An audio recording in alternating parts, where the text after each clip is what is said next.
ஏ தம்பிங்களா, முட்டில கட்டக் கட்டக் அப்படின்னு சவுண்ட் வருதா? அப்போ இந்த வீடியோ உங்களுக்கு தான். உங்க வீட்ல இருக்கிற கதவு பல வருஷம் யூஸ் பண்ணலாம். ஆனா இப்ப யூஸ் பண்ண போனீங்கன்னா எப்படி சவுண்ட் வரும்? கட்டக் கட்டக் அப்படின்னு. அப்போ அந்த கதவு மாத்துவீங்களா? இல்ல அந்த கதவுல கொஞ்சம் ஆயில் போட்டு சரி பண்ணுவீங்களா? இப்போ உங்க கதவுக்கு அதே மாதிரி ஆயில் போடலாமா? இந்த மாதிரி ஒரு கால் ஃபார்வர்டா வச்சுட்டு உங்களோட முட்டிக்காடியில ஏதாவது ஒரு பில்லோ டவல் வச்சுக்கோங்க.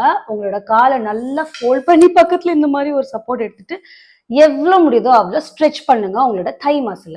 ஸோ இது எல்லாமே ஒரு 10 செகண்ட்ஸ் ஹோல்ட் பண்ணிட்டு ரிலாக்ஸ் பண்ணிக்கோங்க. இந்த மாதிரி நீ சவுண்ட் வர்றது வந்து கிரிபிட்டஸ் அப்படின்னு சொல்லுவாங்க. வெறும் சவுண்ட் வந்தா பிரச்சனை இல்ல, ஆனா பெயினோட உங்களுக்கு சவுண்ட் வந்தா நீங்க கண்டிப்பா டாக்டரை கன்சல்ட் பண்ணணும். சோ இந்த மாதிரி காலுக்கு அடியில 2 பில்லோ வச்சுட்டு உங்க காலோட ஆங்கிள் லைட்டா இப்படி திருப்பி நீங்க மேல பிரஸ் பண்ண போறீங்க.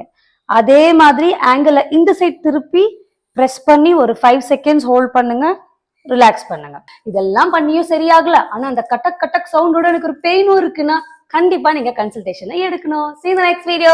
Bye.